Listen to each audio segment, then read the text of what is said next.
Hello, everyone. My name is Cindy Bridges. I'm a nursing instructor at Holmes Community College, Associate Degree Nursing Program.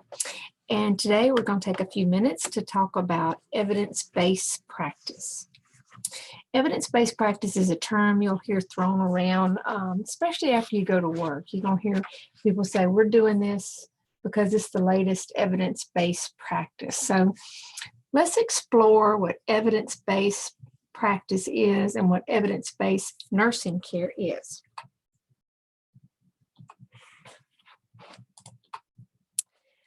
So by the end of this presentation, I want you to have an understanding of what evidence-based practice is, how to identify gaps and barriers to implementing evidence-based nursing practice in a facility, identify resources for locating evidence-based practice articles, discuss the levels of evidence, develop good questioning, and articulate the role of the nurse in research and utilization of data. So this is a figure that you'll see a lot that explains what evidence-based practice is. And the way I like to think about evidence-based practice is it's the practice of nursing based on evidence. So it's how we practice based on evidence.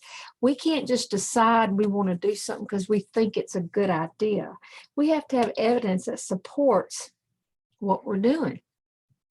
Like if you're going to clean a site before you give an injection to sterilize the skin, that's going to prevent it from getting infection. Well, somebody didn't just think of that. They had to do some research and find out. So they found the best scientific evidence that dictated how the clinical experience will be. Now, in that evidence-based practice, we also take in patient values and preferences if possible. So let's learn what evidence-based practice is and how it can matter. So evidence-based practice is an approach to healthcare that we utilize the most current research available. And that research helps us improve the health and safety of our patients and hopefully reduce our costs and variation of outcomes. So what that's saying is if we will use evidence-based practice, we can decrease adverse events from happening to the patient, which will make the patient have better outcomes. But in the long run, it'll also help with the bottom line monetarily, that we're not spending money to correct something that we've caused. So let's talk about the role of everybody in evidence-based practice. So the staff nurse or the floor nurse is going to use evidence to provide the best care in the form of clinical practice protocols. So the staff nurse is going to follow policies and procedures that the administration has set forth that will help them give the best care. That staff nurse is not the one that's doing the research. That staff nurse is not the one determining what the best practice is. She is carrying out evidence-based practice that was created probably by a doctoral or master degree nurse after doing research, and then the hospital administration just adopted it. Your master's degree nurses, they are expected to be able to lead evidence-based practice teams in hospitals. So let's say you work at Baptist Hospital and they want to collect data and see what the best way to do a certain skill is. They're going to expect those master's degree or higher prepared nurses to lead that charge to conduct the experiment and gather the data and then come up with conclusions.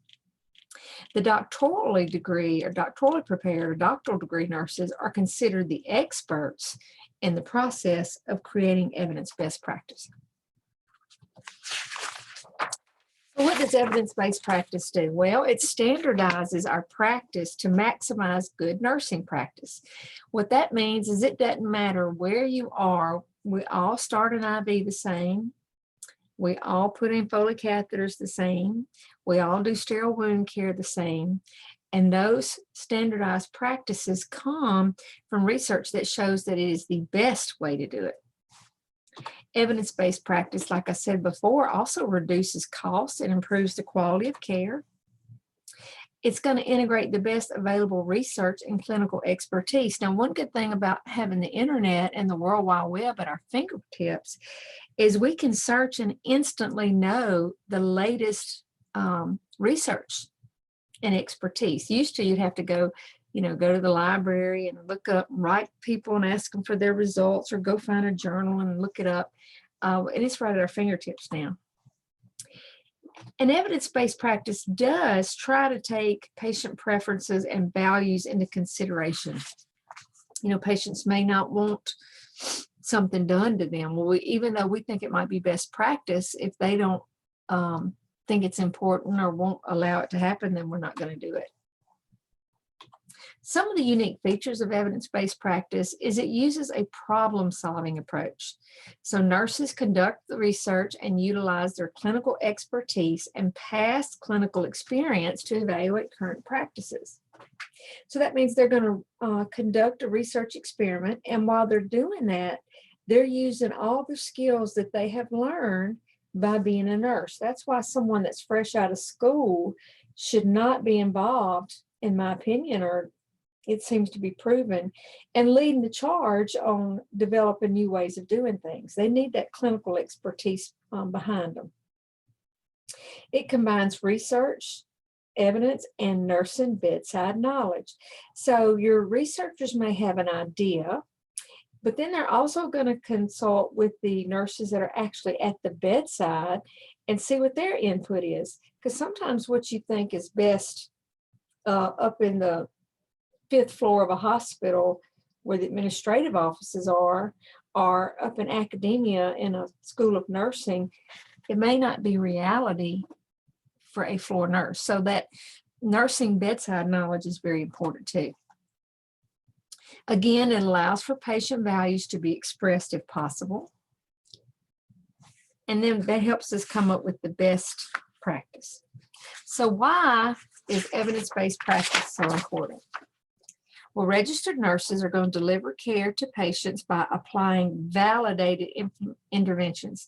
If something is validated, I mean, it has been proven to be true. In nursing programs, students learn about evidence-based practice, which aids them in pinpointing care strategies that help their patients. So once you're a nurse, you are actually delivering the care. When you're in nursing school, you're learning about evidence-based practice. And in recent decades, evidence-based practice has become a key component of exceptional patient care. That means institutions, hospitals, and facilities that use it have better patient outcomes, and their patients just do better overall. These are the steps to evidence-based practice. First, a question has to be formed. So this is where someone says, I wonder if. That's usually how it starts. I wonder if we did this, would it do this?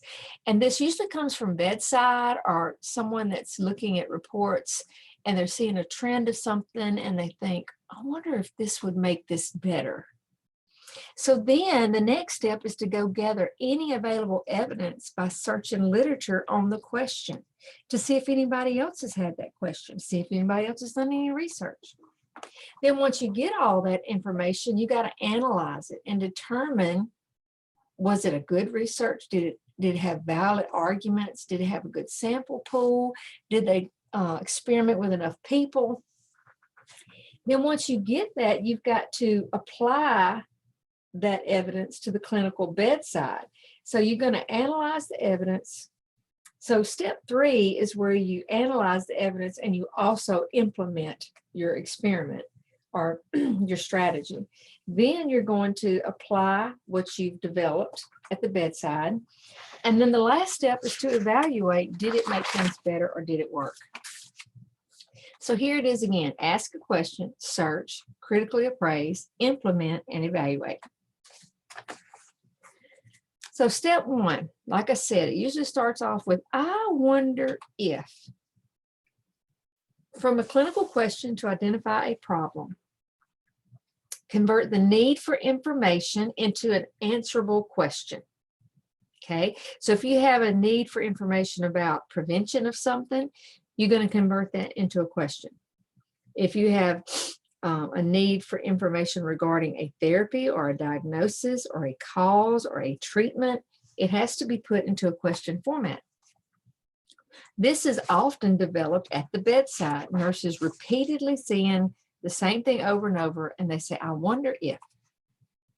It must determine, though, if nursing can impact the care or answer the question.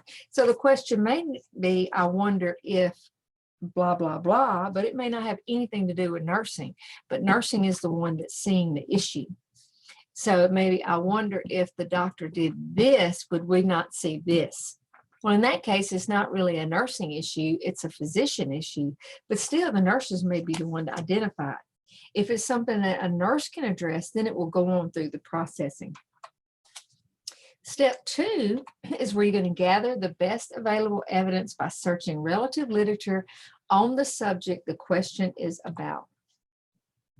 So this is going to require performing a literature search and review. We used to have to go to the library and pull out those old card catalogs and flip. Y'all have wonderful things at your fingertips now. You can go online to our Holmes Library. You have access to all those EBSCOhost places. You can just look up anything you want. This is usually done by a master's prepared or hired nurse. So the question bubbles up from the bedside, and then that master's prepared or higher level nurse is going to actually go look at the literature and see what's current and what's valid and what's lacking and what needs to be repeated, and go from there. Step 3 is where you're going to analyze that evidence to determine if it's valid and if it applies to the current question. After you find all relevant current research, you have to determine if the evidence will apply to situations in your question. Step 4, apply evidence to the clinical bedside problem identified. So you've gotten the evidence and you're going to apply it to your problem. So if somebody's done some similar research, you want to see if it will answer your question. So it utilizes the knowledge gained from the research to create a policy, a procedure, a skill, a step to address your question. And then step 5, you're going to go back and evaluate your performance. This is where you determine if the new policy, skill, procedure have successfully answered the question of the problem. If so, then you will continue in an ongoing fashion, and results should be shared and possibly published to become part of the body of literature. So if somebody else has the question somewhere else and they've searched the literature, they can find your results. Nurses use practice that is based on evidence to be the best for the situation, diagnosis, or problem. So there's your evidence-based practice. It's in reverse. So what could go wrong with implementing evidence-based practice at the facility that you're working? Well, or if you're trying to create or gather data. Well, if you're a researcher, you may not have access to the practice setting with adequate situations to try to apply it to determine if it works. There may be a large volume of research that the person has to dig through to find out if it's already been done, if the question's already been answered, and there may be time limitations for the researcher to dig through that. There could be a complex data retrieval system. It may not be on the internet. You may have to actually go through a company's private computers, and their retrieval system is difficult. And y'all, you know we hate change. I hate change. Just when you get in a groove, you change. So bedside nurses are often resistant to change or to try something new. And a lot of times they say, oh yeah, those people up at the top making all these decisions, they ought to come down here and work. And they sort of resent that sometimes. And they may be resistant to, the facilities may be resistant to trying something new, because every time you try something new, it costs money. That leads into cost benefit issues. Is all this extra work we're going to do actually going to help us with the dollar at the end? There may be a lack of appreciation of research by the bedside nursing, and I've seen this. It's like they need to get down here in the real world. They need to come take care of patients hands-on instead of doing all that thinking. Well, if you'll look very carefully, everything you're doing for the patient at one point was research. So it's kind of hard to appreciate research when you're at the bedside and you've got 8 patients and you're bone tired. you resent people that don't have to do that, but the researchers are doing some very good things to help your bedside nursing be better. There may be lack of organizational support. That means the powers that be at the hospital or the school don't support you as a researcher trying to get that information. And you may not have the authority to implement or to even ask the question. So let's go back to the research process. If you'll remember, you should have learned this part of the scientific method. You create the hypothesis. That's where you predict what you think the outcome of your research will be. Then you have to define the population to be studied. You collect your data, you interpret your results, you validate the results, and you communicate the results. After you do that, you always identify areas or needs for future research. And then you apply it into practice. So here's an example of an evidence-based practice. It is to improve patient care, patient outcomes, and nursing knowledge.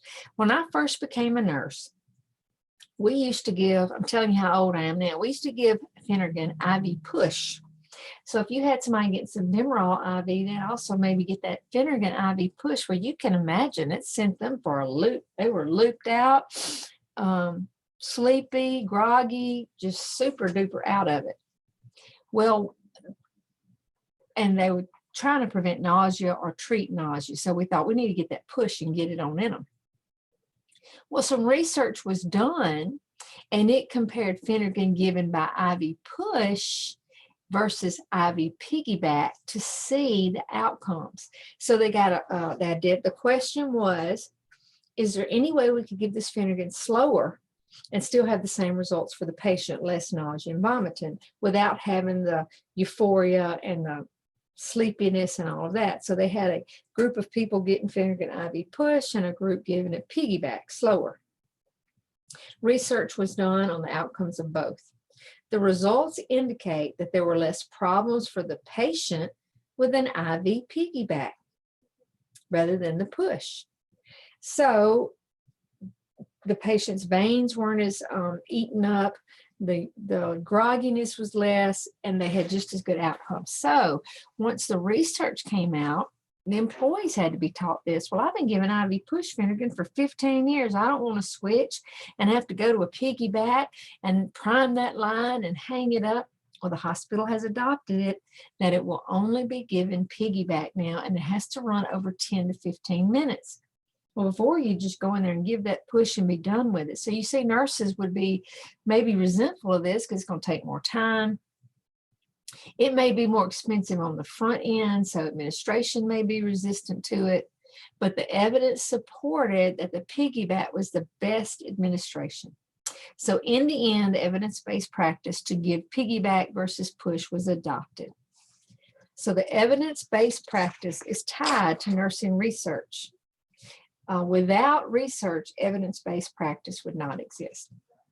So this is my little short presentation on evidence-based practice. You are entering into nursing. Nursing is a profession. It's not a vocation. It's not just a job. It is a profession.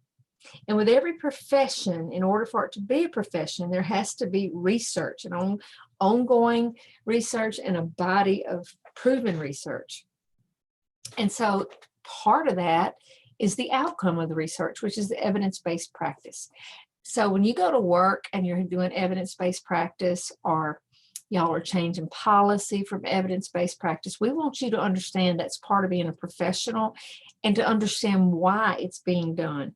It's being done because somebody had a question, the question was answered, and this is the change that needs to be done to give better patient care.